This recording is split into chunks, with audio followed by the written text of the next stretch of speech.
অনেক দিন আগে অনেকগুলি হচ্ছে শোল মাছ আর কি আনা হয়েছিল। তো কিছুদিন আগে আমার হাজব্যান্ড আমাকে জিজ্ঞাসা করছে যে শোল মাছ কি শেষ হয়ে গেছে। আমি তো বললেই দিছি শোল মাছ শেষ হয়ে গেছে। এখন ফ্রিজে অন্য মাছ আর কি খুঁজতে যে দেখি যে এক কোণারে হচ্ছে এতগুলি মাছ আর কি পড়ে আছে, মানে টুপলা ধরে। তো ভাবলাম যেহেতু আর কি মাছগুলি পেয়ে গেছি তো সুন্দর করে হচ্ছে আর কি রান্নাটা করে ফেলি আমি, যেহেতু তার অনেক পছন্দ। এই তো মাছগুলি হচ্ছে আর কি ফ্রিজ থেকে বের করে অনেকবার হচ্ছে ধুয়ে নিতেছিলাম, যেহেতু অনেক দিন ধরে হচ্ছে আর কি ফ্রিজে পড়ে আছে। তো আসসালামু আলাইকুম, সবাই কেমন আছেন? আশা করি ভালো আছেন। আমি আল্লাহর রহমতে অনেকটা ভালো আছি। তো আজকের ভিডিওটা কিন্তু হচ্ছে দুপুর থেকে শুরু করতেছি।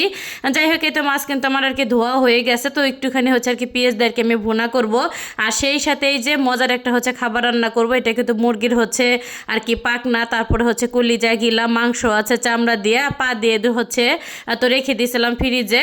তো মুরগি আনলে দেখা যেতেছে হচ্ছে অনেকদিন পা রাখি, আবার একটু মাংস রাখি, আবার খাল চামড়া যেটা থাকে ওইটা হচ্ছে আর কি ফ্রিজে রেখে দেয়। অলসতার কারণে হচ্ছে বাছাও হয় না, আবার হচ্ছে আর কি খাওয়াও হয় না।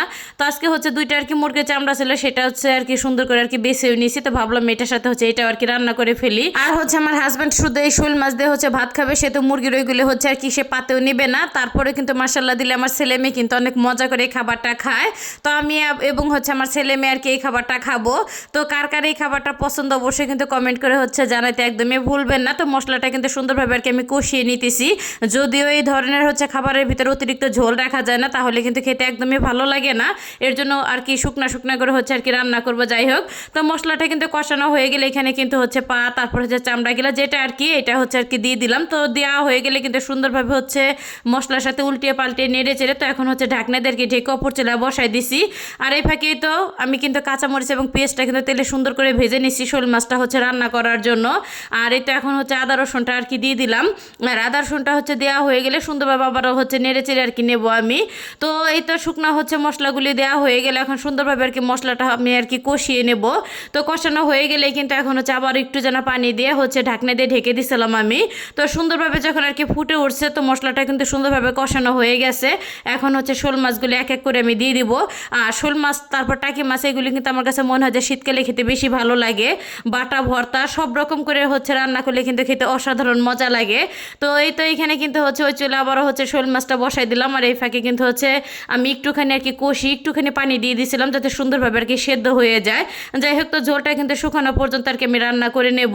এই তো ঝোলটা কিন্তু আর কি পুরোপুরি আর কি শুকাই গেছে। আর এই রান্নাতে কিন্তু আমি অনেকটা পরিমাণে হচ্ছে কম আর কি তেল দিয়েছিলাম, কারণ আমি জানি যে মুরগির চামড়া থেকে অনেকটা পরিমাণে তেল ওঠে, এর জন্য হচ্ছে ফার্স্টে আর কি কম তেলই আর কি দেওয়া হয়েছে। যাই হোক, আবারও কিন্তু হচ্ছে লাস্টের দিকে নামানোর আগে হচ্ছে একটুখানি আর কি গরম মশলা বাটা দিয়ে দিলাম। আর এই রান্নাতে দেখা যাচ্ছে একটুখানি গরম মশলা বাটা দিলে সব থেকে আমার কাছে মনে হয় যে ভালো হয়, সুন্দরভাবে আর কি মাংসের ভিতরে ঢোকে।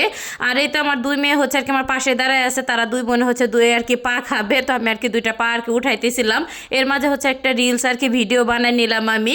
আর এই ফাঁকে দেখা যাচ্ছে ভিডিও বানাইতে বানাইতে অন্য একটা হচ্ছে একটা কাহিনী আর কি ঘটে গেছে, কারণ যে পাতিলে হচ্ছে আর কি শোল মাছ আমি রান্না করতেছিলাম পাতিলের নিচে এমনভাবে আর কি ধরে গেছে। পরে কি আর করবো, অন্য একটা পাতিলে হচ্ছে আর কি মাছগুলো আবার ঢেলে নিতেছিলাম, কারণ হচ্ছে পুরো অংশটা যদি তরকারির ভিতরে যায় খেতে একদমই ভালো লাগবে না। যাই হোক, তো এক হাতে দেখা যাচ্ছে কয়েক ধরনের কাজ করতে গেলে একটা না একটা হচ্ছে সমস্যা আর কি হয়েই যায়। তাই তো আমার রান্নাটা কিন্তু হয়ে গেছে। তো দুইটা তরকারি মশলা দিলে খেতে অনেক অনেক হচ্ছে মজা হয়েছে। যাই হোক, তো ভিডিওটা এখানে শেষ করলাম। সবাই ভালো থাকবেন, আল্লাহ হাফেজ।